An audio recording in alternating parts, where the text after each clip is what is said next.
వక్రతుండ మహాకాయ సూర్యకోటి సమప్రభా నిర్విఘ్నం కురు మే దేవా సర్వకార్యేషు సర్వదా.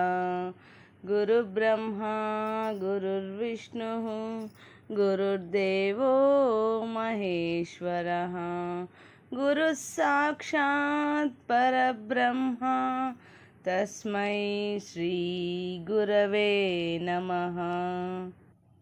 పరమ పూజ్య శ్రీ ఏకనాథ్ మహారాజ్ దివ్య చరిత్ర 21వ అధ్యాయం. ద్వారక నుండి వచ్చిన వ్యక్తి ద్వారా శ్రీఖండ్య విషయం తెలియుట. ఏకనాథుల వారింట శ్రీఖండ్య ప్రవేశించి సేవలందిస్తున్నంత వరకు ఆయన తమ ఆరాధ్య దైవమైన శ్రీకృష్ణ పరమాత్మయనే గుర్తింపు ఎవ్వరికీ రాలేదు. శ్రీకృష్ణుని లీలా విలాసంలో ఇదంతా ఒక భాగంగా గడిచింది. ఇలా ఉండగా ద్వారకా నగరంలో శ్రీకృష్ణుని అంకిత భక్తుడైన ఒక బ్రాహ్మణుడు కలడు. ఆయన యమ నియమాది నిష్ఠాగరిష్ఠుడు. నిరంతరం కృష్ణనామామృతాన్ని గ్రోలుచు అన్య భావనలు లేక నిశ్చల చిత్తముతో నామస్మరణ చేస్తుంటాడు. శీతోష్ణాదులను అతిక్రమించాడు. నిరంతర ధ్యాసలో మునిగి ఒక్కొక్కప్పుడు ఆహార వ్యవహారములను కూడా విస్మరించి ధ్యాన స్థితిలో నిలిచి ఉండేవాడు. ఈ విధంగా నిశ్చల భక్తితో వ్యవహరిస్తున్న ఆ బ్రాహ్మణునికి ఒకనాడు స్వప్నంలో శ్రీకృష్ణ పరమాత్మ యొక్క సందేశం ఇలా వినబడింది. నేనిప్పుడు పైఠన్ నగరంలో ఏకనాథుడనే భక్తుని ఇంట అత్యవసర సేవలలో నిమగ్నమై ఉన్నాను. అక్కడ నా పేరు శ్రీఖండ్య. నీవు రాగలిగితే అక్కడ నీకు దర్శనం లభిస్తుంది అని చెప్పాడు. ఆ బ్రాహ్మణునికి వెంటనే మెలకువ కలిగింది. ఇక మనసుకు నిలకడ కుదరలేదు. లేడికి లేచిందే ప్రయాణం అన్నట్లు వెంటనే ఆ చీకటిలోనే కృష్ణనామం స్మరించుకుంటూ బయలుదేరాడు. పరమాత్మను నమ్ముకున్న వారికి దారి ఆయనే చూపెడతాడు. దారిలో ఏమైనా ప్రమాదాలు ఆటంకాలు వచ్చినా ఆయనే వాటి నుండి తప్పిస్తాడనే ప్రగాఢ విశ్వాసం భక్తుల పెన్నిది. ఆ విధంగా ఆ బ్రాహ్మణుడు పైఠన్ నగరం చేరాడు. ఊరి వెలుపల పారుచున్న గోదావరి యందు స్నానమాచరించాడు. శ్రీకృష్ణ నామం జపిస్తూనే అక్కడ కొందరిని విచారించి శ్రీ ఏకనాథుల వారి ఇల్లు ఎక్కడుందో తెలుసుకొన్నాడు. అలా భగవద్ధ్యానంతోనే మహారాజు వారింటి వాకిట నిలిచాడు. ఎదురుగా కావడిలో రెండు వైపులా పెద్ద గుండిగలతో పొట్టిగా నల్లగా ఉండే దృఢకాయుడైన వ్యక్తి లోపల నుండి వచ్చాడు.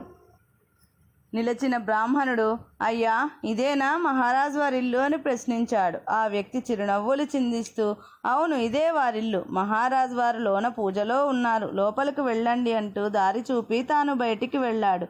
ఆ బ్రాహ్మణుడు లోపలకు వచ్చే సమయంలో పూజ పూర్తయి మహారాజు హారతి చేస్తున్నారు. హారతి తీసుకునే సమయంలో ఇంట్లోని వారు కానీ బయటి నుంచి వచ్చిన వారు కానీ పూజాగృహం వద్దకు రావాలనేది అక్కడి ఆచారం. కావున గిరిజాబాయి ఉద్ధవుడు అక్కడే ఉన్నారు. క్రొత్తగా వచ్చిన ద్వారకానగర బ్రాహ్మణుడు కూడా అక్కడికి వచ్చారు. అందరూ శ్రీ పాండురంగ విఠల్కి జై అని జయ జయధ్వానాలు చేసి నమస్కరించుకున్నారు. నూతన వ్యక్తి ఏకనాథుల వారి ముఖమండలమందు విరాజమానమైన దివ్య తేజస్సును దర్శించి తన్మయుడై నిలిచాడు. కన్నుల ఆనంద భాష్పాలతో నిండి గొంతు గద్గదికం కాగా మాట పెగలక అవాక్కై ఉన్నాడు. శరీరం కంపిస్తున్నది. అష్టసాత్విక భావాలు ఉప్పొంగినవి. అతని స్థితిని గమనించిన ఏకనాథులు తామే చొరవ తీసుకుని భుజం తట్టి, ఆర్య ఎక్కడి నుండి తమరి రాక, ఏమి పని మీద వచ్చినారు అని ప్రశ్నించారు. ఆ బ్రాహ్మణుడు మహారాజు వారి స్పర్శతో ఉలిక్కిపడి కంపిస్తున్న స్వరంతో, అయ్యా నా కోరిక తీర్చాలి తమరు, నాపై దయచూపండి. తమరికి జీవితాంతం కృతజ్ఞుడనై ఉంటాను. మీ పాదాల సాక్షిగా నేను శ్రీకృష్ణ భగవానుని దర్శించుటకై వచ్చినాను. నాకు తమ దర్శనంతోనే నోట మాట రాక వాక్కై నిలిచాను. నన్ను కరుణించండి అంటూనే చటుక్కున వంగి మహారాజు వారి పాదాలపై పడ్డాడు. ఆశ్చర్యపోవడం మహారాజు వంతయింది. ఆ బడుగు బ్రాహ్మణుని రెండు భుజాలు పట్టి లేపి, ఆర్య శ్రీకృష్ణుని దర్శనము చేయుటకు తమకేమి దుర్లభము, ఏమి ఆటంకము, రండి పూజాగృహం లోపలకు రండి, ఇదిగో ఇక్కడే కృష్ణమూర్తి కొలువై ఉన్నాడు అంటూ లోపలకు రమ్మన్నారు. లోపలకు వచ్చి అక్కడ కొలువైన మూర్తులను దర్శించి, ఆర్య నేను కోరినది ఈ దర్శనం కాదు మహారాజ్, ఆయన నిజరూప దర్శనం అన్నాడు ప్రాధేయపడుతూ. మహారాజు వారు తెప్పరిల్లుకొని, ఓహో అలాగా, నిజంగా అయితే పరమాత్మకు రూపం లేదు. ఈ కనబడే సకల సృష్టి స్వరూపం అంతా ఆయనదే. నాయన ఎన్ని రూపాలలోనైనా కనిపిస్తాడు, ఎన్ని లీలలనైనా చేస్తాడు. ఆర్య, తమరి కోరిక వింతగా ఉన్నది. శ్రీకృష్ణ పరమాత్ముని దర్శనం అంటే ఎవరికి వారు పొందాలి గాని ఇప్పించేటందుకు నేనెవరినయ్యా అన్నారు. ఆ బ్రాహ్మణుడు కాస్త తెప్పరిల్లుకొని, మహాత్మా, నేను కోరిన దర్శనం శ్రీకృష్ణుడు శ్రీఖండ్య అనే పేరుతో నీ సన్నిధిలో ఉన్నట్లు నాకు స్వప్నంలో తెలిపి ఇక్కడికి వస్తే తన దర్శనం లభిస్తుందని స్వయంగా చెప్పాడు. మిమ్మల్ని చూచి తన్మయుడనై నేను శ్రీకృష్ణ దర్శనం అని కోరాను. శ్రీఖండ్యను చూపించండి, దర్శించుకొని ధన్యుడనవుతాను అంటూ చేతులు జోడించి నమస్కరించాడు. అంతే. గిరిజాబాయి, ఉద్ధవుడు, ఏకనాథ్ మహారాజ్ వారితో సహా అందరూ మ్రాన్పడి నిలిచి కన్నుల వెంట ధారగా కారే నీటిని ఆపాలనే ప్రయత్నం కూడా మరిచిపోయి ఒకరి వంక ఒకరు చూచుకుంటున్నారు. కొన్ని క్షణాలు నిశ్శబ్దం వారి మధ్య చోటు చేసుకుంది. ద్వారకావాసి బ్రాహ్మణుడు ధైర్యం చేసి, అయ్యా, ఏమైంది? శ్రీఖండ్యకి ఏమైంది? ఎందుకు ఏడుస్తున్నారు? చెప్పండి అంటూ చేతులు పట్టి కుదిపి మహారాజును మాట్లాడించారు. మహారాజుకు నోట మాట పెగలటం లేదు. కొంచెం సర్దుకొని కన్నులు తుడుచుకుంటూ, శ్రీఖండ్యకి ఏమీ కాలేదు, మాకే మాయతెర కమ్మింది నాయన అంటూ క్రింద చతికిలబడినారు. ఉద్ధవుడు తేరుకొని, ఇప్పుడే కావడి తీసుకుని నీరు తెచ్చేటందుకై గోదావరికి వెళ్ళాడు, నేను పిలుచుకొని వస్తాను అంటూ బయటికి పరిగెత్తాడు. అప్పుడు ఆ బ్రాహ్మణుడు తల పంకిస్తూ, ఓహో, నల్లగా పొట్టిగా మంచి దృఢకాయుడైన యువకుడు మీ లోపల నుండి కావడి గుండిగలతో నాకెదురుగా వచ్చాడు. మహారాజ్ వారిల్లు ఇదేనని లోపలికి వెళ్ళమని చెప్పాడు. అయితే అతనే నా శ్రీఖండ్య అన్నాడు. మహారాజ్ ఎక్కిళ్ళు ఆపుకొందామన్నా ఆగటం లేదు. అలా బాధపడుతూనే, నీవెంతో అదృష్టవంతుడవు నాయన, మేమే దురదృష్టవంతులము అన్నారు. ఆర్య, అలాగనవద్దు. తమరు గొప్ప భక్తులు కాబట్టే మీకు సహాయపడుతూ ఇక్కడ ఒక పని మీద ఉన్నానని భగవంతుడు చెప్పాడు. భక్తులంటే భగవంతునికి ఎనలేని ప్రీతి. తమరి సేవలో భగవానుడుండి దాసులకు దాసుడన్న పేరు సార్థకం చేసుకున్నాడు అంటూ పొగడుతుంటే ఏకనాథునికి హృదయంలో శూలాలు గుచ్చుతున్నంత బాధగా ఉంది. ఉద్ధవుడు ఊరంతా గాలించాడు. కనబడిన వారందరినీ అడిగాడు. ఎవరు శ్రీఖండ్య ఆచూకీ తెలుపలేకపోయారనే వార్త వినిపించాడు. గిరిజాబాయి వివశురాలై కన్నీరు కారుస్తున్నది. ఏకనాథుల వారు తన్ను తాను సంభాళించుకొని, అవును, ఆయన ఇంకెందుకు దొరుకుతాడు? తనకు తానుగా కట్టుబడ్డాడు కాబట్టే యశోదమ్మ తాటితో రోటికి కట్టేసింది.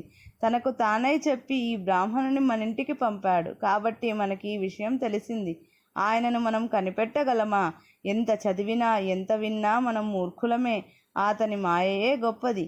ఆ మాయామోహంలో మనలను ముంచేశాడు అంటూ ఉంటే గిరిజాబాయి, అవునండి, ఇంత పని ఒక యువకుడు క్షణంలో చేస్తున్నాడు అని ఆశ్చర్యపోయేదాన్ని. కానీ సాక్షాత్ శ్రీకృష్ణుడని నేను ఇన్ని సంవత్సరాల సహచర్యంలో కూడా ఊహించలేని అజ్ఞానినండి అని వాపోయింది.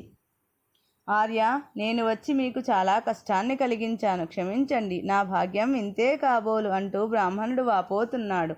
ఒక్క ఉదుటున మహారాజు వారు లేచి ఆసనం పైన కూర్చుండి, హే దానవాంతక, వేదాంత వేద్య, భక్తవత్సల, కార్యకారణ స్వరూప, దయాఘన, శరణాగత రక్షక, హే గజేంద్ర కరుణాపారీణ, హే మాధవ రమాధవ, మా యందలి దోషములన్నీయు పరిహరించుము దేవదేవా. మా కన్నుల ముందర నడయాడు నీ రూపమును గుర్తించలేని మూర్ఖులము, మన్నించుము తండ్రి. నీవు స్వయంగా ఆదేశించగా ఎంతో ఆశగా వచ్చిన ఈ దీనుడైన బ్రాహ్మణుణ్ణి నిరాశపరచెదవా? మా అపరాధములన్నీ మన్నించి నీ రూపమును దర్శింపజేసి వీడి వారిన మా హృదయాలకు శాంతిని ప్రసాదించవయ్యా.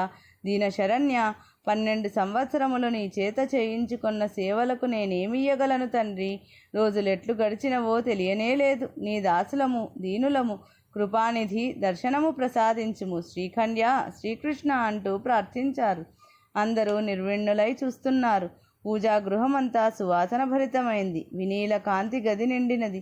తేజోమయుడైన శ్రీకృష్ణ పరమాత్మ చతుర్భుజములందు శంఖ చక్ర గధా పుష్పములతో ఫణిఫణాలంకృత కిరీటముతో సాక్షాత్కరించను.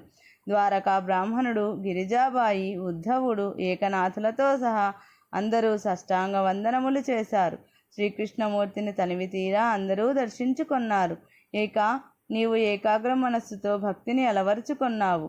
నీ ఇంట సేవ చేయాలనే కుతూహలం నన్ను నిలువనీయలేదు. అందుకే శ్రీకన్యగా వచ్చి 12 సంవత్సరాలనగా పుష్కర కాలం నీకు కాదు భక్తులందరినీ నీ మూలంగా సేవించుకున్నాను. అదే నాకు తృప్తి. మీ అందరికీ ఇదే నా సందేశం. మిమ్ము విడిచి నేను లేను, నేను లేక మీరు లేరు. అన్ని రూపాలు నావే, అంతటా ఉన్నది నేనే. నీ రూపంగా నేను అందరికీ సేవలను అందిస్తాను, నీలోనే స్థిరంగా ఉంటాను అని పలికి అంతర్ధానమైనారు. పరమాత్మ కృపకు మహారాజ్ పాత్రులైనారని విని ఊరి జనం అంతా పరుగులిడి వచ్చారు. అందరూ శ్రీఖండ్యని చూచిన వారే అతడే కృష్ణ పరమాత్మ అని ఇప్పుడు తెలుసుకున్నారు. ఆయన భుజాన మోసిన కావడికి నీరు నింపిన గుండిగలకు ఇప్పటికీ భక్తులు నమస్కరించుకుంటారు. విశేషంగా శ్రీ ఏకనాథుల వారి పుణ్యతిథి నాడు వారింట గుండిగలు ఎందరో నీరు తెచ్చిపోసి నింపడానికి ప్రయత్నిస్తారు. అది నిండనే నిండదు. ఆ గుండిగ దానంతట అదే నిండి నీరు పొర్లిపోతూ ఉంటే భక్తులు చూచి అదృశ్యంగా శ్రీకృష్ణుడే నీరు నింపాడని నమస్కరిస్తారు.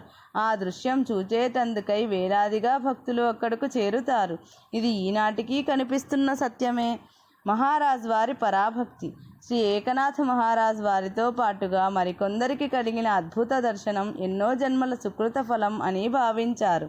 శ్రీకృష్ణ పరమాత్మ అర్జునునికి రణరంగం మధ్యలో విశ్వరూప దర్శనం అనుగ్రహించారు. అది వారి సంకల్ప శక్తి చేత అర్జునునికొక్కడికే దర్శనమైంది.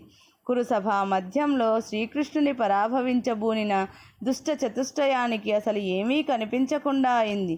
ధృతరాష్ట్రునికి మాత్రం దివ్య దృష్టిని ప్రసాదించడం ద్వారా పరమాత్మ యొక్క విశ్వరూప దర్శనం అయింది.